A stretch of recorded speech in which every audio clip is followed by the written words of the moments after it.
Hello there everybody, Adam here from the Soccer Cards and Chill podcast. If you're new around here, this is a podcast that is dedicated to the beautiful game and to the beautiful hobby of collecting soccer cards. This podcast is put out by Futera, which is the company that I work for, and we have made sports cards for over 30 years. Now, in this episode of the podcast, we are speaking to John Nellis, who is a Sorare content creator. He has a big YouTube channel. There'll be links to that in the description underneath, and a great podcast as well. John is a lovely guy. Really enjoyed talking to him. It was great to have him on the show. We had a brilliant conversation. He's very warm. You could tell that he loves what he does, and he's very passionate about putting out great content for the Sorare community. And with us here at Futera now entering into the digital card space again with our NFT project, Futera United, this was a perfect opportunity to converse and talk about this project, and also Sorare in more general. What impact are digital cards having on the physical space? I think there's a case to be made that they're having a big impact actually, and the whole thing is being moved forward collectively. So yeah, it was a really good conversation. I hope you enjoy it. Remember, if you do subscribe to the podcast, leave us a review. If you do that, I may end up sending you a free card for the best one. And also remember to like, share, subscribe, comment, do all those things when this goes up on YouTube. So without any further ado, here is the conversation with John that was recorded a couple of nights ago. So I hope you enjoy it, and enjoy. Futera presents Soccer Cards and Chill. John, how are you? Great, Adam. Thanks a million for having me. We're just talking about it there. I've known about Futera for a long time, so delighted to get the call up. Yeah, you finally got the call up. Yeah, congratulations. No. Thank you for coming on, mate. You've been ripping up trees on the old Sorare game.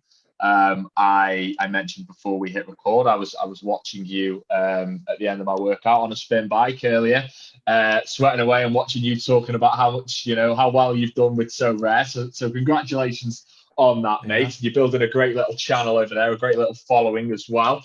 What, for those people that, I don't think there's probably going to be many of them, but for those that don't know what Sorare is, what on earth is Sorare? Whenever people ask that, the first thing everyone always goes is they give it they're non-fungible tokens, they're NFTs and all this shit. I'm assuming by now a lot of people here in the sports card world have an idea of what NFTs are. They've probably seen it thrown around. They're kind of hand in hand with collectibles. But Sorare, a lot of people in the trading card space are probably sick of hearing me bang on about Sorare by now. But basically, it's a fantasy football game where you use NFTs, collectibles, in that fantasy football game to win more cards, Ethereum, and football experiences.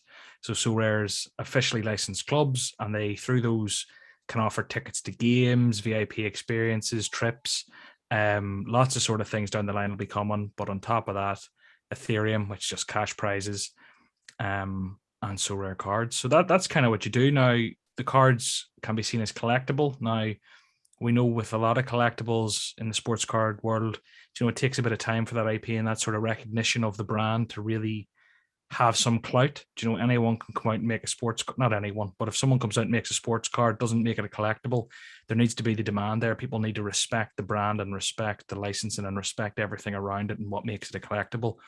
And I think long term with Sorare, they will be seen as collectibles because they'll be seen as possibly the first licensed NFTs in many of these footballers, so they could be seen almost as like NFT rookies, I think. So the collectible aspect is 100% there, but I think that's only going to grow over time personally, all going to plan. So that's kind of what Sorare is in a nutshell. You could take 10 years trying to explain it, but I think that's kind of it in a nutshell.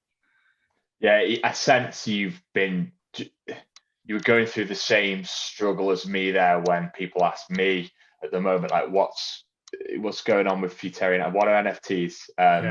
You're trying to kind of bounce. I was trying to explain it to my mum and dad the other night. It's not good luck. Yeah, it's not easy, but they got it fairly well, to be honest with them about it. Yeah. How did you find, because you are now, with respect, not blowing smoke up your ass, but you are, when I was like, right, I want to talk to somebody in the Sorare community, spoke to George at Cambridge Soccer Cards, and he was like, need to speak to John. John's the man. And George's a great guy. George won an old giveaway I did back in February. George did he? Yeah, George played a blinder. A good guy. But he's a great guy. He's been very good for us as well. So George was like mentioned you. And then your name kept on popping up all over the place. And I was like, I'll check this guy out. And your channel's very impressive. How have you kind of become the go-to guy in the Sorare community? I know you'll probably kind of reject that, and there's other influences as well. But yeah, you are building up a bit of a following. But my question is, John, how have you, how did you stumble into Sorare? How have you evolved into the person that you are now within that community? I used to make a lot of content in the sort of UK gambling space, let's say, a couple of failed platforms, a couple of failed endeavors.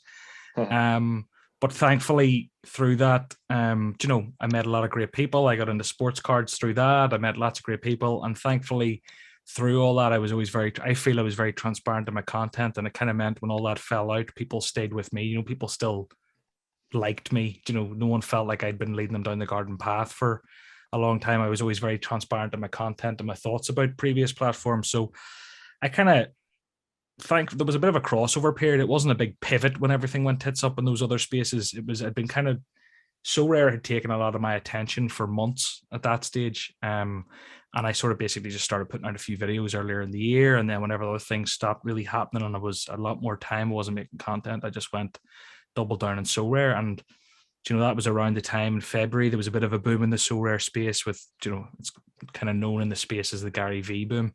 He was sort of sniffing about. There was the 50 million investment led by, I think it was Benchmark.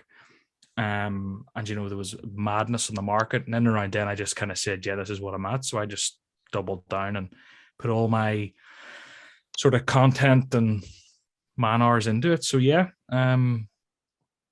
I probably spent too much time making all the content, but it's with the goal. This is a grand statement that I don't even think I've ever made on my own content and all. Without sounding like a dick, I have a great job, too good a job to give up to make content, thankfully. But I would love if, Sorare got to the stage where it's FPL-esque in 2 or 3 years. And if I am one of the leading guys there, I'm banking that I can talk about football for a living. What'd you do? I'm an air traffic controller, so pretty stressful job, which is grand. And, it's a great career and I love it. And I've no want. If I could pick any job in the world to do, it would probably be it, to be honest with you. I love the job. Would it? But, wow. Okay. That's great. What is it? I love the job, other than those really weird jobs that no one ever fathoms having, like talking about football for a living. If I could be like an FPL streamer, if I could be a Sorare guy, if I could be a football vlogger, if I could be a commentator, whatever, those are like dream jobs that are kind of unfathomable. They're like, think about them. So bottom line for me is, I just kind of double down on Sorare and I'm just going to keep plugging away for the next couple of years and see where it goes.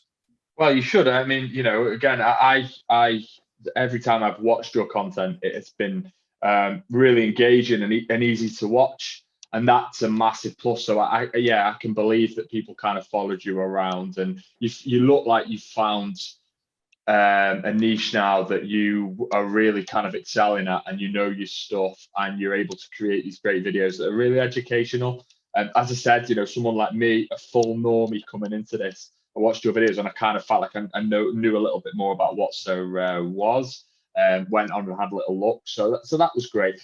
Obviously, coming from the physical trading card background, working for Futera, I'm intrigued to know what you think about that synergy between kind of digital cards and physical cards. How are they assisting each other in this boom? Yeah, I think obviously there was the massive sort of physical card boom in the last year or two there. Everyone kind of puts it down to COVID and people have been stuck at home. Sorare kind of creeped up out of nowhere and around the same time. I think there's a lot of similarities between them, but there's a lot of differences. I think like the physical cards are obviously a lot more proven. They're physical. They've already proven the test of time, particularly in America and the hobby, how it's grown over there, the sports that are recognized there. Soccer's really just emerging over the last few years. But I think the difference maybe with the digital is, I think it'll take time, but the utility there is a huge edge for me. It's something that I love and I look for. It's something that I don't think physical cards can ever give you. Maybe they can in some ways, but I mean, the utility there and the ability to use it. And I just think in terms of where the world's going, I think personally, I back like NFTs and digital cards to become as big as the physical cards over the next sort of 10, 15 years. And maybe purists of the hobby won't like that. Maybe they'll disagree massively, and maybe you disagree, and that's fine. I just think. Well, I would. I mean, I would be a physical card guy. Yeah. No, Yeah. I'm joking. I'm joking. We are moving into the digital space, obviously. But like it doesn't need to be. It doesn't need to be the or. It can be the and. I mean, it can be both. I'm not saying it's going to take over the hobby. The hobby's always going to exist. The sports cards sort of industry is always going to exist. I think it'll blossom and boom over the coming years as well. I think both will do amazing. I think though, with Facebook changing its name to Meta, this whole metaverse talk and things in life are becoming ever more digital. I just think that Sorare is probably the most in the sort of NFT space at the minute on sports cards and proper licenses and official collectibles and whatever else. I just think Sorare set itself up really well that if that NFT digital collectible space really takes off, they're probably going to be the main company in that space for a while. Like in physical, there's 2 or 3 of you sniffing around. I think Sorare is probably going to dominate that digital space for a while. I don't know if that really answers the question, kind of the synergy between the two. Like, do I think there's a relationship between the two of them? I think it can kind of get messy because I think Futera are very good in the fact that they're looking forward and they're looking into NFTs, and Futera United, I find that fascinating. But I think like Panini and Topps and other things have kind of slept or fell asleep at the wheel in terms of the NFTs, and they've just fallen behind Sorare. That should have been their market to just dominate, but they've fallen behind now, and I think Sorare have the sort of advantage of the first to market, all the licenses, and they're just flourishing. So yeah, I don't know if that really answers what you asked. No, it does. Off in a spiel. It does, mate. No, I wanted you to. That's the point of the podcast. That I think. Yeah. No, you said some really interesting things. I think the first thing is like that prediction into the future, which I think you're probably right on. I think that certainly now you'd be a bit of an idiot to not assume that the digital form of cards is not going to continue to grow, given the cultural element of that and the fact that, as you say, we are online more, and so that makes sense. I think probably I think you're right to say it's going to be an and, not an or. So it's the same way as when Kindle burst onto the scene and people were like, this is the end of books. Not really. Exactly. I like to read a lot. I've got a lot of physical books. I've also got a Kindle. I just do that. What I mean? I interchange. But I think the utility thing is a massive tick in the box, obviously, of these digital cards. The fact that I'm right in thinking, it's so rare. It's a fantasy football-based game in a way. You can play. Yeah. So what are the cards that you get? So if you get, like I don't know, Ben Godfrey for Everton, being a red, you'll enjoy this bit. But he has a nightmare last night. Does that impact him in the game then? So the whole premise of it is a fantasy football game. And when I say utility, you can use them in that game to win more cards, Ethereum, and experiences, whatever that I've already alluded to. But how they get scored on every match day, there's a sort of in-depth, intricate matrix based on every action a player takes in the pitch. They get their feed direct from Opta. And for every pass a player makes, every interception, tackle, chance created, whatever error leading to a goal, they have a big matrix that I'll not bore you with, but basically every action a player takes impacts their score on the day, and you want your players to score well. So there's obviously cheat codes. There's players that perform particularly well in matrices.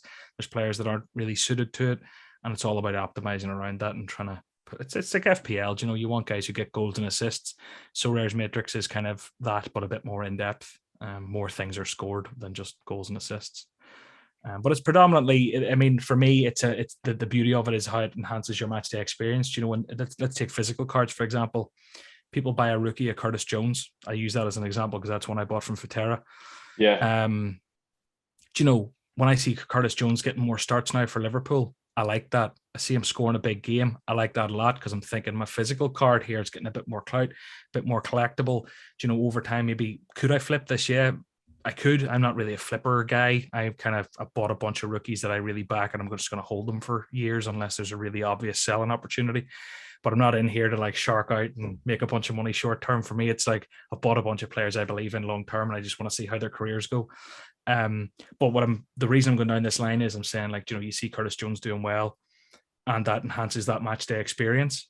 You could say, you see a player who you've bought the sports card of, you're watching a match, you're hoping he does well. It's the exact same thing. On Sorare, I buy a bunch of players, and now I'll sit down quite comfortably and watch Bruges versus Anderlecht, or I'll sit and watch Ajax because I really want to see the Ajax guys do well that I have in my team, or I'll sit and I'll watch, I don't personally, but a lot of people will sit and watch like J-League football, Japanese football, Korean football, the MLS, people watch South American football, they're up at all hours. So it really engages fans from all over the world on teams based on kind of like cult followings and high performing Sorare players. I don't know if that kind of makes sense. No, it does. No, mate, you're making a lot of sense. Stop saying that. You're making a lot of sense. Like, it's just it's such a crazy concept, like digital cards that people spend thousands on, that it's like sometimes you have to kind of check yourself and be like, am I talking bollocks or does it make sense? Mate, I sell cards for a living. I sit down with people and they go, what do you do? I remember when I first and people buy that. Yes. And I when I first told my wife I'm gonna go back to work for Futera, she's like, just explain to me what they do. People want these. Yes, a lot of people want these cards. So I get it, mate. I get the struggle. Actually, yeah, you make a good point there as well, and I hadn't thought of this way. It's very, very modern and contemporary fandom. I'm a little bit of a romantic when it comes to football, which is always this kind of struggle between like my my romanticism of being an Evertonian, which isn't very romantic that often. But, they're kind of like going to the match with my dad, and the simplicity by comparison today of like the 90s football, when you kind of like there wasn't a lot of football content around Soccer AM, and you were kind of starved a little bit, and anyway, and now it's like it's everywhere, and you can kind of immerse yourself in it. And this is one of those things. I think the fact that you say guys that will get up and watch the J-League at 2:00 in the morning, literally. And I think it lends itself to that so nicely. Actually, going back to something you said earlier, so in terms of like who it's threatening, if you want to put it that way, I wonder if it's actually. I'd be more worried if I worked for the official like fantasy football. Like, is that something that it's probably going to end up uprooting in the end? It sounds like it could do. I think, to be honest with you, I think Sorare is very much pioneering, and like what it's doing hasn't been done. So I actually don't really think they threaten anyone. And I'm not just saying that. I think because it's an and not or for me in terms of physical sports cards. I think physical sports cards will continue to flourish. They're a separate thing. A lot of people can't be arsed with NFTs, and that's fine. And I've actually bought some sports cards physical because of my love for players in the digital game on Sorare. Like there's some cult favorites there. There's players on Sorare that like score really highly because of the league they're in, because of the team they're in, because of the system. They score really well. So they're some of the most expensive players on Sorare, and they're players who you mightn't have heard about or care. So like I got like an autographed card of like Hans Vanaken. He's a cult legend on the platform. So it kind of goes hand in hand there. I think with official FPL, it's a bit different because official FPL is like free to play, completely free to play. It's a season-long game. You transfer every week, whereas Sorare is much more sort of 2 game weeks every week, and once one's done, it's gone. It's not like an ongoing season. It's more a case of like, you put your lineups in for the week, and if they bang, they bang. If they don't, all right, with next week. So I don't think it necessarily. I can't think of anyone that it threatens, to be honest with you, because I think it's just what it's doing is so unique and new. Yeah. Okay. That makes sense, especially as you say with the fantasy football thing being free to play. I mean, there's a big difference there. Well, in terms of like how someone may want to get started with Sorare, like what advice would you give them then? Because you were talking in the video that I watched today about you kind of like how much have I made with Sorare video. You were talking about how you were buying Ethereum at which is a cryptocurrency for those of you that don't know, at a really low price, and that enabled you, I think, to spend more maybe in Sorare. Now obviously it's a lot harder to get into. It's a lot more expensive. You've got the gas fees, all that stuff. So What was my question? What was my question? Where am I going with that? I'm going somewhere. How much yeah. or how would someone get started? Or Right. Sorry. Yeah. Carry on. Sorry, Nick. So yeah, no, how would someone get that's started? how would someone get started? I suppose like do your research first, have a look around the platform, do watch videos. I'm obviously going to plug myself, but there are other great content creators out there. Search Sorare tutorials on YouTube and have a look. I mean, by all means as well, give me a message with your questions on Twitter is where I'm most active. Genuinely do just message me. I get lots of them every day and I answer them. So I'm not that famous yet that I'm going to ghost you in the DMs. Hopefully one day, hopefully Sorare goes there. But yeah, look, do your research, have a look, and then if you do decide to take the plunge, there's a few different strategies you could go down. Being real, I could sit here and give you some bullshit figure to make people feel it's more accessible than it is. It's pretty expensive to get started. You could be competitive if you want to put a lot of time and research in. When I say competitive, you could have a bit of fun on the game weeks for maybe 100 quid, 120, 150 quid. You could probably have a bit of a go. But I mean, if you really want to jump in and give it a proper go, being real, probably 500 quid. Okay. Wow. So, I mean, the barrier to entry is a thing. I mean, like, you could definitely get involved with 100 quid if you like researching, if you like looking up players, if you like finding gems. If you want to trade your way up, you could get started with 10 quid and trade your way up. I mean, that's another strategy. But I'm talking competing in the fantasy football and having a change your match day experience of following players from different leagues and places. What it's great for, though, if you're a physical sports card guy or gal, is it definitely makes you kind of keep your eyes on those leagues that are less kind of in the newspapers and those underground leagues and those your Eredivisie and your Jupiler Pro leagues and your Portuguese leagues and Russian leagues, and you can really you already like my depth of my wealth of knowledge now around sort of young up and coming footballers that I need to look out for their physical products. Basically what I'm saying is you're probably going to know a lot more about these players before the big card companies start sticking out their rookies, and there's opportunities there. Because like a lot of the time, a lot of these big companies only really stick out cards whenever players are doing something in the Champions League or whenever they get their big transfer to a big team. You might get a wee sticker rookie somewhere from a guy who's playing for Warringam or something who you really rate, or Standard Liège of a couple of nice wee players or whoever else who you fancy who's going to go to the top. There's opportunity there in the physical world, and I think Sorare enables you to have interest in that instead of just sitting watching a dodgy Belgian game mid-table clash. Who cares? But when you have a player in that match who you need to score points, it makes it a bit more enjoyable and makes that research a bit more fun. It sounds like it's a full-time job within itself, really, if you really wanted to go at it. Can be like it, it does take up a lot of time. I view it very much as like a hobby. How much time would I put into other hobbies and things? Sorare is kind of like my hobby, and I don't game as much as I used to, which would be a bit of a hobby I used to have. I don't really play Call of Duty as much anymore because I'm busy making Sorare content, following it, and making teams and doing research. But it's a hobby. It's one of those things. It can be as hands-on or hands-off as you want it to be.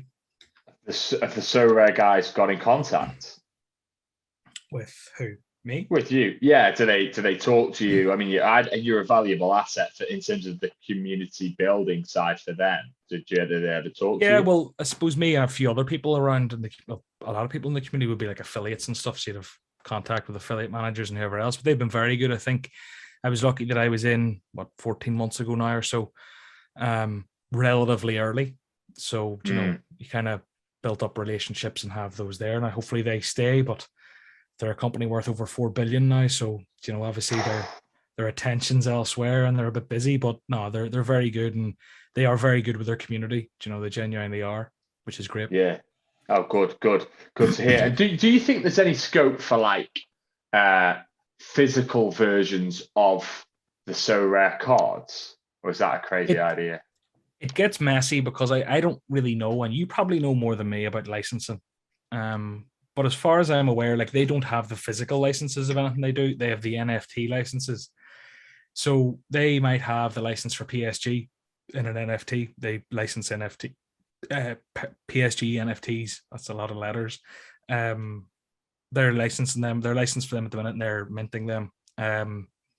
but you obviously have some sort of license with them for physical cards. Yeah. So, and I don't even know how that even works whenever there's Taps and Panini out there who are also making Ligue 1 products and making PSG products, but you have a license. So the licensing gets messy, but as far as I'm aware, the question has been posed to Sorare in the past. Like, I actually posed it to their CEO on a Discord probably 6 months ago, or not a Discord, a Clubhouse call.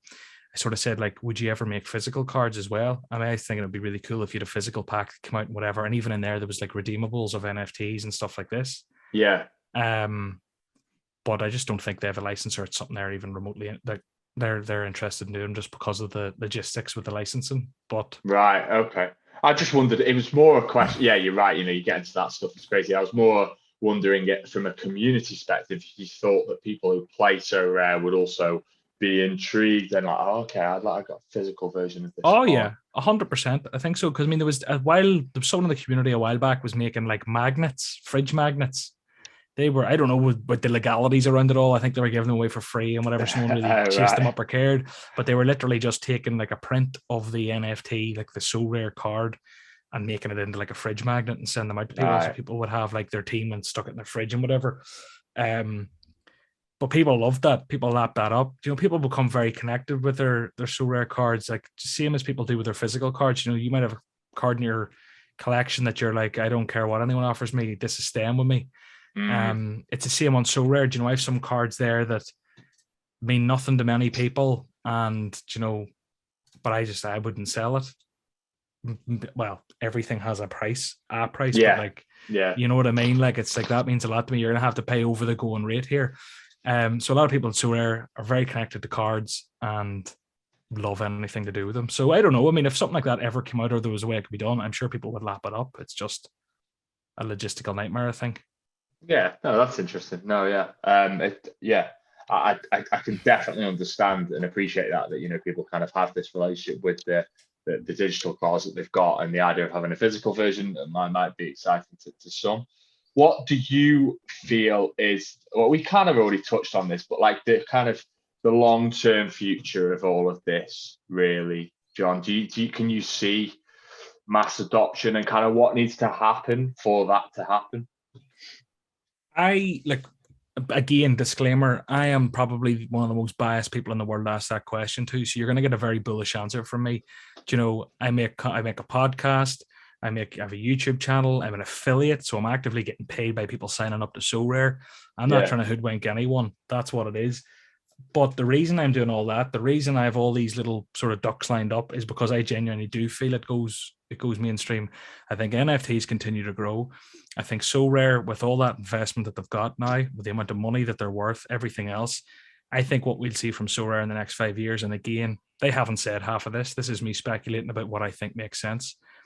If the likes of Paddy Power, if the likes of Bet365 can have the TV rights to games, particularly in lower leagues, if I want to watch Bruges play, as I've already alluded to, I watch that through Paddy Power because they just have it. Just have a fiver in your balance. You can watch these games.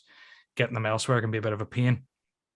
I think Sorare will change the very landscape in which football fans interact with football. I think the new generation now don't have the attention span to watch 90 minutes of football. I think they love highlights. And I think what we're going to have is on Sorare, where particularly in the lower leagues to start, they'll have TV rights to say the Jupiler Pro League, to say Eredivisie, Portuguese, the Russian leagues, maybe the Scottish Premier League, who knows?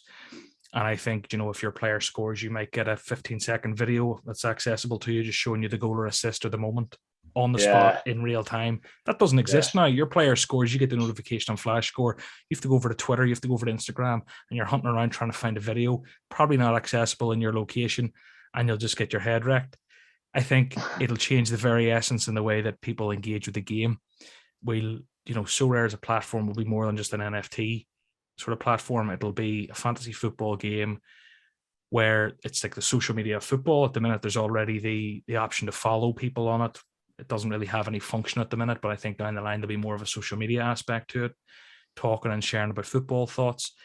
And a big thing, I think, is the access to footballers. Timo Werner is already a really active player. Antoine Griezmann is very active. There's a few others stiffing about, but these guys like Gerd Piqué, very active in playing the game, in trading, in playing fantasy football. I just think it's going to be one of those where it's going to evolve into this platform where the fantasy football, the social media, engagement with actual players, and yeah, I just think like it's going to be an absolute monster of a company and something that becomes a household name within 10 years. And that's me. And I'm mad bullish. Do you know, people are probably listening thinking this guy's candy floss and rainbows and talking out his arse. And you could well be right. Maybe it crumbles and dies next year. That's also an option. But, you know, my answer is the bullish one, and that's what I'm hoping for. So, yeah. The barrier to entry is a bit of an issue in terms of if you want that mass adoption. But I just think over time, you know, there'll be enough people that buy into it. I think the more NFTs and cryptocurrency becomes the norm, and the more people, the more accessible that is, and the more intuitive that is to people, that barrier will just become less and less. Maybe not even financially in the short term, but even just in terms of like hassle. It's a barrier in terms of hassle now. If I tell you to go and buy a card, you have to set up an account here. You have to buy crypto there. You have to transfer it here. Once all that's removed, it'll just become second nature, and that's when I think mass adoption could happen. Yeah, which is most definitely coming. That's why you you've validated your bullishness, and I'd err on your side as well with that one. Really, you know, as soon as it becomes easier to transact, it's game over. Then, like, you've seen this now more with even the introduction of, say, like how big Coinbase is coming, and you know the fact that it's really easy to go and buy cryptocurrency now.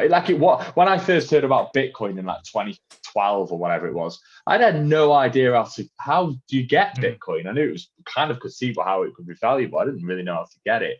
Like now it's super easy, and that's just an iteration, and it will continue. So yeah, I think you're right to be bullish on it. It's going to be very intriguing to see where all this goes. Now, obviously, it's an area that we have moved into. We sat and we watched what the other companies did, and we're like, okay, that's interesting, but being Futera, you know, we're a bit radical. We like to do things differently. It's just the personality of the company, and we're like, right, okay, what can we do that's really different? Well, you know, we've set up we've established a football club before in the past. We know what we're doing. That was managed by the community, and the blockchain gives us a way to kind of like supercharge this whole thing. So we've got a club now. It's happening. Doesn't matter if we don't sell one NFT, there's going to be a club still. Like, it's just that simple. Like, we've already done it. We've signed the papers. We've put our money where our mouth is. We're in it for the long term. You mentioned that you were rather excited about this. For context, guys, you know, if you are listening to this or you're watching this and you don't know what I'm talking about, head over to the Futera website, click on the Futera United tab. It's our NFT project. What bits have been intriguing to you then, John, so far? I just think it's a really fascinating project. Like, I don't know, like, for me, I've never bought an NFT that isn't a Sorare card, which is kind of crazy. When you think about, I don't know, it might be crazy on the face of it to a lot of people in the NFT space, the wider NFT space. There's a lot of these sort of avatar projects and sort of profile picture type projects that everyone's going into, and they're selling for hundreds of thousands and whatever else. And if I told any of them people I have X amount of money in NFTs, but I've never bought one that isn't on Sorare, they'd kind of be like, what? Because they're all about scattergunning. But I've been thinking about, like, what's my first purchase going to be and what's it going to be? And I love the idea of Futera United. It's different, as you say. It's creative. It's fun, you know, and that's why I like it. It's a football club.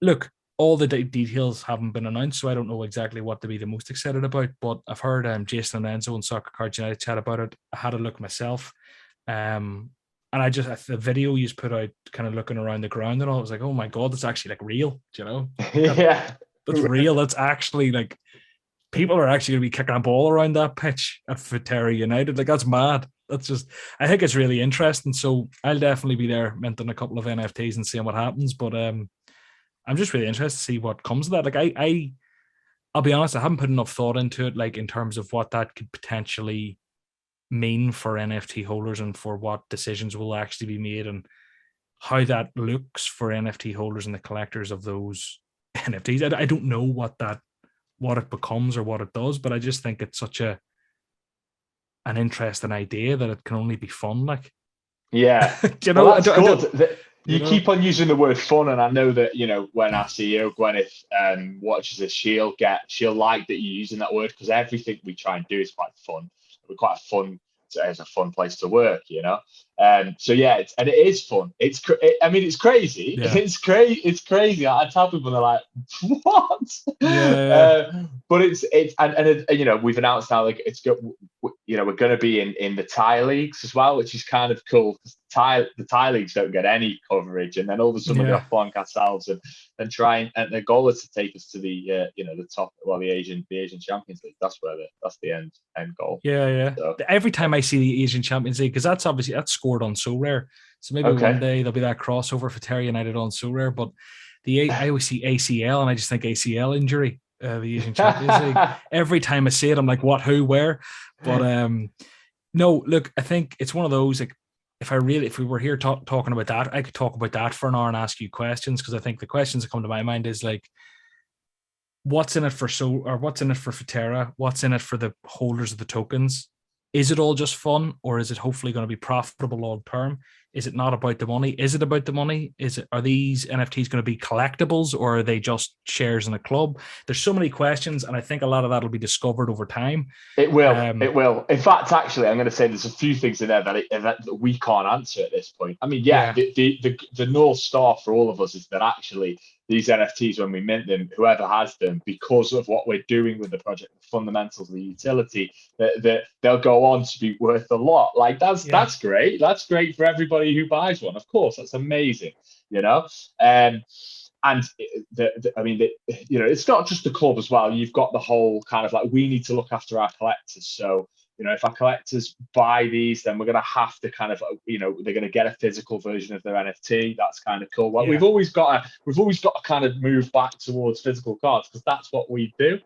And who knows, you know, there might be physical cards. There might be like a Futera United, Futera Unique collection.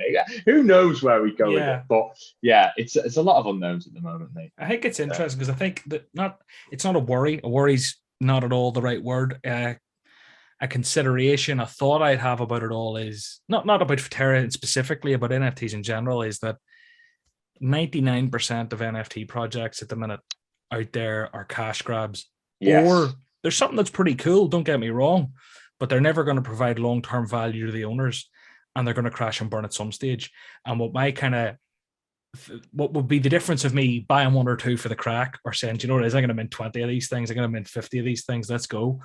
The difference of me doing that in Futera United, and it'll all depend on what the sort of what comes out from you guys over the coming months and years, whatever, is, do you know, are you minting, is it this month? First mints of this month? Well, hopefully it'll be towards late November, but I think I heard late November. But anyway, when that comes, it's about, you know, the whole Gary V model, the whole, like, the utility and the value he's given to his V friend holders is insane. So any project that can come out and offer value to holders is onto a winner. And I think having a stake or whatever in a football club is great fun. And, you know, I mean, that's as much of an incentive as many people will need, but it's about the creative things you can branch off that will make a difference between becoming this really amazing, pioneering, class NFT project, or just being another NFT project that's kind of cool. And that's what I can't wait to see what you do.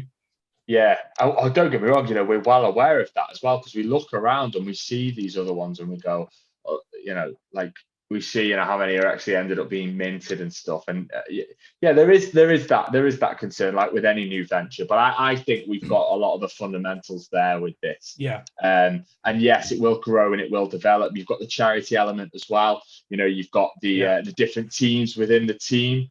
In terms of the NFT side, you know, that we can team up with teamwear there. And it'll just, the thing is as well, I think one thing to say is that I'm sure when Sorare set out, there are things that have jumped in and new things that have kind of like popped up, because the NFT space in itself is within its infancy. So yeah, it's really crazy, man. But it's been great. It's been great talking to you, John. Keep up the good work, because you're a very, very, very good content creator, and I think I'm bullish on you. There you go. Oh, thank you. That's very nice. That's nice. No, I am, mate. I watch a lot of content. I'm always keeping my ear to the ground, and you've got a great kind of personality, a great vibe around you. You're insightful, and I think you've positioned yourself in this thing that's just going to explode. So, the world's your oyster. But if I ever decide to fly to Ireland, I'm going to need someone to direct the plane in to the airport. I think don't I get can't remember carried away. which side of the border are you in the Republic? Are you in Northern Ireland? So I have an accent from the north. I'm from near Belfast, but I live in Cork. I live in the very south. Oh, okay, right. I see. Yeah, because it's when your video you were doing earlier, you were transferring things into euros, and I was like, oh, you must live in the Republic. Yeah. But then you have got that Northern Irish accent, so I was a little bit confused. That's but, it. Yeah, all over the place. It's a all small over the place, but we all place. sound different. But yeah. Yeah, brilliant country. I mean, I like the island of Ireland anyway, so I must try and get there again soon. Next So time yeah, you're all over, right. we'll Yes, grab an old Guinness. we'll grab a Guinness, mate. I like it. We'll grab a Guinness, but we won't talk about the football because you are a red and I'm a blue. Do you know what? I'm gonna put that out there. Everyone assumes I'm a red, and I'm not blaming you. Everyone does because of the Trent jersey. Do you want me to be completely honest with you? I am an absolute degenerate to the point that I grew up a United fan, but over years of fantasy football and Sorare and whatever else, I just support players that are going to win me money now, or that are going to bring me enjoyment, or are going to increase my football watching experience. So I have that because Trent is such an elite FPL player and he's really good on Sorare, and I have his card. But like, I don't support Liverpool. I don't support United anymore, I wouldn't say. I think that's the thing when you live in Ireland. Like, it's not like you're brought up.